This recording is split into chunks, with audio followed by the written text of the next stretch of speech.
our organization, almost 3 years. Been in development full time, so fundraising and marketing. Shama over here is my fabulous colleague, she's my teammate. She's our development and communications coordinator. So if you can see our fun stuff out on social media, it's her efforts. Like and follow. Yeah, and then let me pass it over to Kevin McCarthy. So I'm Kevin McCarthy, construction service manager. I've been with the organization since 2015. Been in construction since about 1989, 90 is when I started construction, many years ago. But brought myself to this organization to help people in the community. I felt that this was my giving back to the community. I was born and raised in San Jose, so now I'm able to help residents of San Jose stay in their home, age in place, and be safe at the same time. So we do good work in the community. But it's nice to have people come in from the outside. They're not familiar with what we do. And just to get the word out of what we like to do in the community to give back and help the residents. So any questions for us before we get underway? All right, perfect. So just a brief little overview. This event, I'm sure many of you know, but it's part of Silicon Valley at Home's Affordable Housing Month. They do this every year for the whole month of May. They put on a variety of events, webinars, tutorials, groundbreakings, all kinds of things throughout the Bay Area, actually. All around the idea of the importance of affordable housing, the preservation of homes, the building of homes, and it's the 3 P's. So it's preservation, I'm going to forget the other 2 right now. But it doesn't specifically matter. The whole point is really to engage the community and to see what's going on around the county to specifically benefit those in need. This year's theme is reimagining home. So it's really, again, kind of thinking outside the box. What are some of the really neat ways that we can address the housing crisis? Green building is a really big one. There's some really neat things that are going on around the county. So I encourage you guys to check out SVA Home's website. Hopefully that's how you saw us in this event today, but they've got a variety of events. I know we're running out of time in the month, but it's been really exciting. I went to a groundbreaking last week where it was for a new building for older adult seniors in need and people with disabilities, and right next door they had just completed a home for the unhoused, and they were housing 160 residents, and they told a really powerful story of how one individual had gotten off the street and cleaned up his act and actually was in the construction industry. And it was just really inspiring. So yeah, I encourage you to check it out, and we're happy to be a part of the housing coalition across the Bay Area. So us specifically at Rebuilding Together Silicon Valley, our mission here is to repair homes, revitalize communities, and rebuild lives. And really what that means is how can we equitably address the housing crisis through the preservation of affordable housing. So for us, it's, on the day-to-day, how do we implement programs that meet the needs of the community that we see applying and service them. So we have 3 specific programs, and then we're continuously growing from there, and we'll cover those as well. A little history of where our organization started. It was a group in Texas that got together. They had the means, they had the wherewithal, they looked around at their neighbors and they saw that their homes were falling into deeper and deeper disrepair, and they said to themselves, how can we help? They got together one fateful day in April, as the story goes, and did a build day. One neighbor, upon seeing her newly renovated home, proclaimed really loudly, it was like Christmas in April. And so our organization was born from there. It was actually originally named Christmas in April. And then once we had national attention and became a nationally established organization, the name changed to Rebuilding Together to be a little less affiliated with Christmas and a little bit more focused on the wider community. So us here in Silicon Valley, we were established in 1991, so we're in our 31st year of servicing the county. In that time, we renovated over 4,500 homes. We've worked with over 500 clients on an annual basis, and typically, currently, we do about 300 homes a year. So really exciting. We actually have 6 fellow affiliates across the Bay Area. As I had mentioned, we do have a national organization. They're headquartered in Washington, D.C., and they're just rebuilding together. And then we've got 160 independently operating affiliates across the continent of the U.S. And then here in the Bay Area, there are 6 of us. Welcome!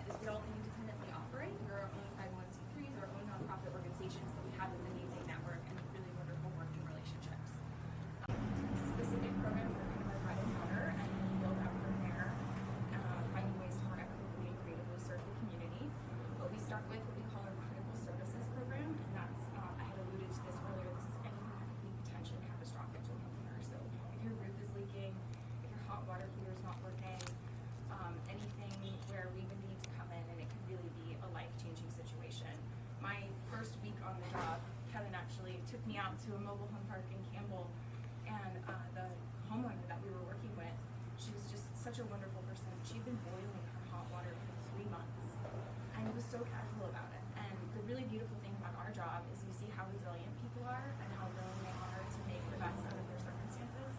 But as we know, in a modern society in Santa Clara County, no one should have to be boiling their water for 3 months.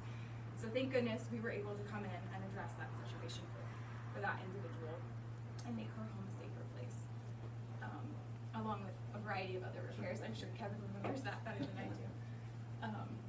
So then that's our first program, and then we have our Safe at Home program, and that's kind of those safety modifications that I had talked about earlier. It's typically servicing older adults, people with disabilities, a lot of grab bar installation, wheelchair lift and ramp installment, especially in the mobile home parks. We'll do step replacements, we'll do modified steps so that they're a little bit shorter in depth and width. That way it's easier if you're lifting your legs, if you have some mobility issues. The last program is our Rebuilding Day. We host Rebuilding Days every April and every October, so they're twice a year. They're kind of our culmination events. We rely heavily on volunteers. We typically host about 30 projects with 700 people all throughout the county in one day. It's a lot of beautification. It's kind of those finishing touches to that repair work that Kevin and his team are doing year round. Painting, landscaping. These fun little pictures are from some awesome groups. We get a lot of amazing community sponsors that support the work that we do. It goes towards these projects specifically, and then also towards the work that we do year round. We are a small but mighty team, and a lot of our staff are around, so if you see them, please wave. Everyone works really, really hard to provide these services to our community. And then we'll just finish with, last year was our 30th anniversary. I'm wearing our 30th anniversary t-shirt. And these were some of our stats that we pulled together. Over 4,500 projects in those 30 years. That equates to over 50,000 repairs. Mention going through the state of California.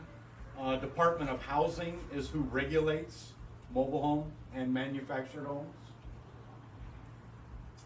And then the construction. This is just a cut sheet showing you how everything works. HVAC systems are different in manufactured homes than standard residential homes. We have to get specific furnaces for manufactured homes. Can't put just any furnace in. It's got to be regulated for manufactured homes. Usually Coleman, there's a couple Evcon, a couple other manufacturers that we have to use. Can't just put a Bryant or Carrier furnace in there. Just doesn't work. Nothing is 16 inches on center. They don't use 2x4 construction. Everything is 1x. So imagine that. You're trying to find a stud in the wall and you think it's 16 on center, but it's not. So they just manufacture them a little bit different. There's a group of our volunteers rebuilding a deck. So we have our girders on jack stands. So our decks are just adjacent, not attached to the home. They're kind of free-floating decks. So if you guys came out to a lot of our projects, you'd see us rebuilding a lot of decks. I'm gonna give you a chance to tour the shop today.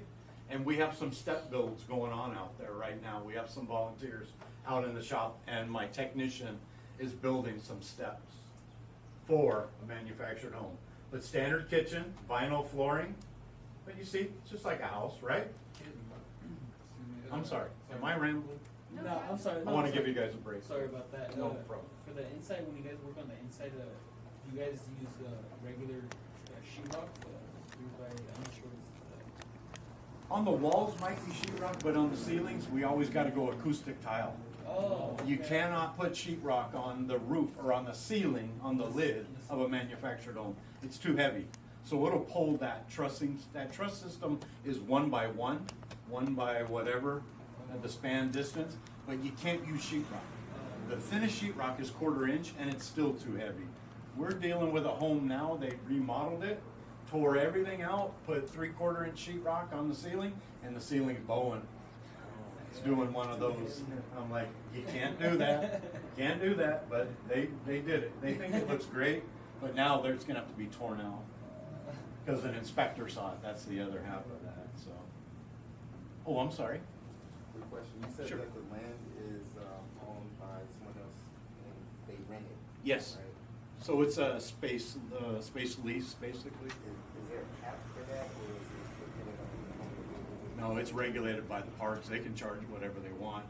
That's why we had that span of 1,100 to 1,800. I know most of them are $1,000. Some mobile home parks are a little bit less than that, but I think that's an average that we took. And most people are still paying off the price of that home.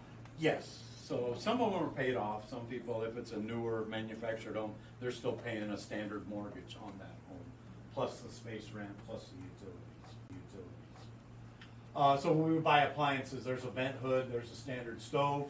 We have to get special stoves that fit just a top range that would drop in on that countertop. So with manufactured homes, everything's different. That's just what I'm trying to convey, that everything is a little bit different than standard residential construction. So our bathroom needs in regards to safety, grab bars, we're putting railing in homes, down hallways, so people have something to hold on to as they navigate their home. As their mobility starts to decline, we have to come in and do different modifications for them within their home. But standard grab bar in a bathroom, anywhere that they're grabbing a wall to hold on, I know they need a grab bar at that location. So the grab bars are great safety devices. When they get in a shower, they want something to hold on to. A lot of people that age get vertigo. I'm not sure if you guys know what vertigo is, but you close your eyes in warm water, they get dizzy, and that's how falls happen. So they need something to hold on to. So that grab bar might be a safety device for their life, and it can cause or deteriorate as the walls break down. That grab bar might be moving. We might have to get in behind that wall and do some reinforcement. We blocked out some walls to let grab bars be installed in a unit because the wall integrity just wasn't there. So we have different anchors that we use for grab bars. Because there's no studs in the wall, we'll have to use a toggle anchor that goes through the wall, and it's just an anchor point that we can mount our grab bar.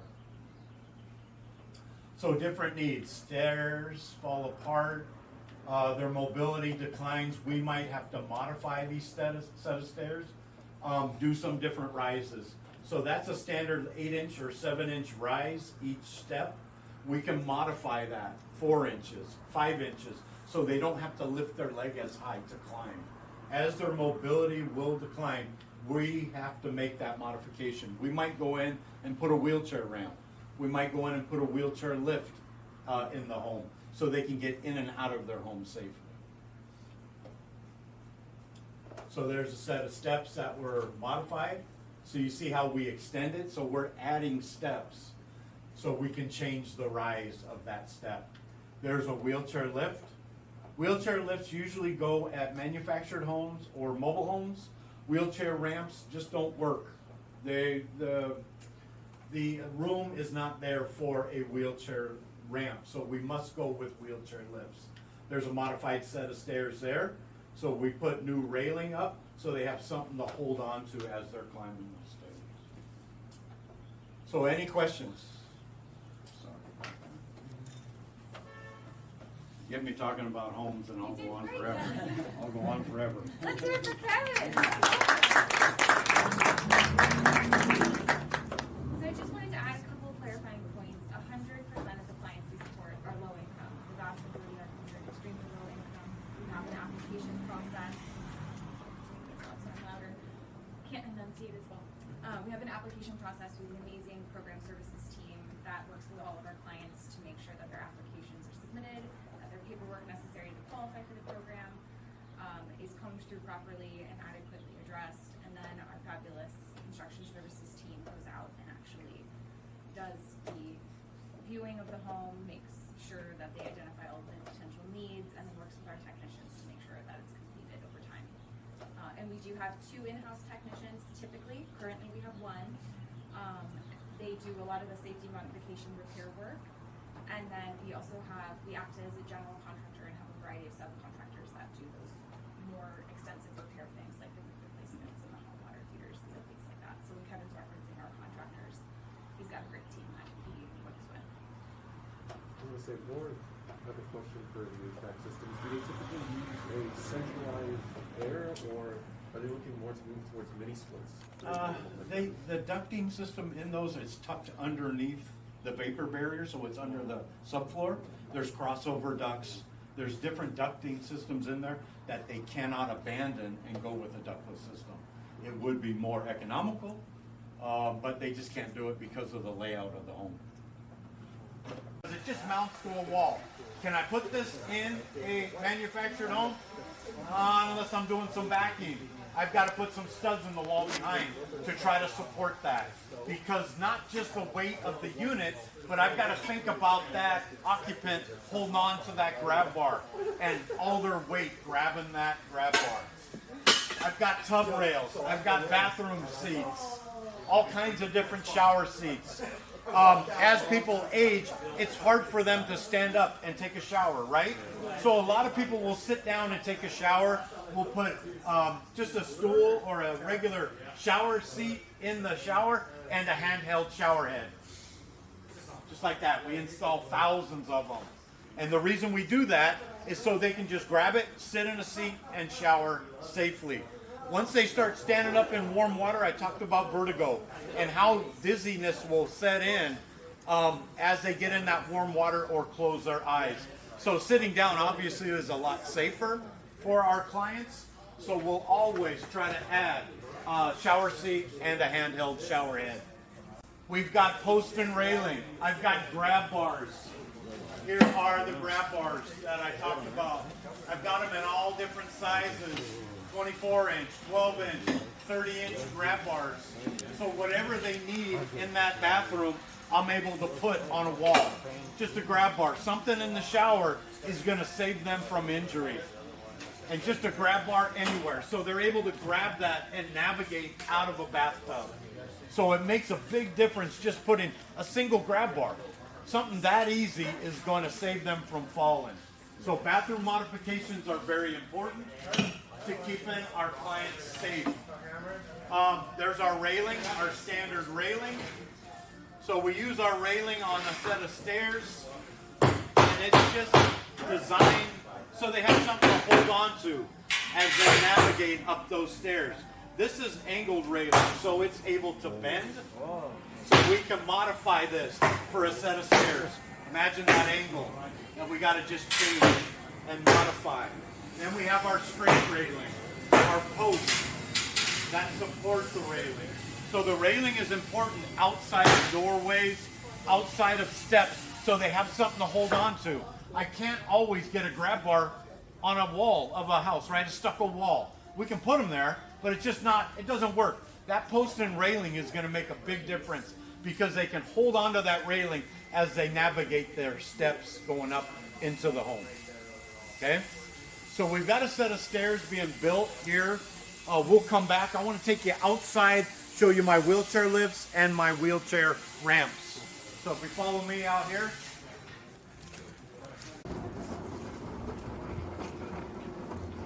So here are our wheelchair lifts. So our wheelchair lifts are a lot easier to install in the manufactured home or mobile home because I'm limited on space. I can put this unit right next to, adjacent to a set of stairs.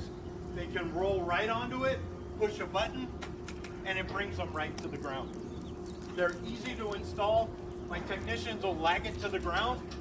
They're pretty heavy. They're about 500 pounds. So they're not going to move, but we have to lag them down for safety reasons. I don't need a permit for wheelchair lifts. I like that.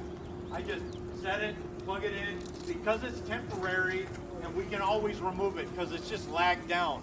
So once we're done with it, maybe somebody passes away, maybe somebody moves, we can just cut our lag bolts, take it right away. Makes it so much easier. These are just a 120 volt motor that works, and just a push of a button will lower this platform down. If I had one powered up, I can show you how it works, but you got the gist of it all, right? Because you're keen off to do the maintenance on the belts or something they're probably new, you don't have to do it. No, we have to make adjustments and lubricate different things. It's belt driven, so it's a standard motor, 120 volt driven motor with a pulley, and it's a chain driven action. So we still have to do a little bit of maintenance on it. lubricate chains, switches. There's a set of contacts in there. There's a circuit board, a couple different electronics. Not much we can do with the circuit board, right? You said you guys have to pull permits on work. Does this fall under doing a dedicated work? No, we don't need a permit for this. Yeah, we don't need a permit for that because I can just run it off an extension cord. So imagine that on a 36-inch rise. If I had that ramp, it'd be like a wheelchair or like a roller coaster, right? Whee! Here we go. And you hope you stop somewhere. But somebody in a wheelchair cannot have that slope. You've got to do a gradual slope. The other half of it is when they're trying to get up that ramp, that's all self-powered unless they got somebody pushing them, right? So it can't be too much of a grade. I've got to watch that. And code is for every inch of rise, I got to have a foot of ramp. So we have them in different sizes, 18-foot, 16-foot ramps. I can do little modular ramps, just a little 5-foot ramp coming out. But something like this is going to open doors for people. If they can't get out of their house safely, we install a wheelchair lift or a wheelchair ramp. We've just opened up doors for them, and we changed their life. These are about $2,200 for a 16-foot ramp. So we have some product here. I need to set some ramps because we keep getting them back, and I got to find more homes to put them in.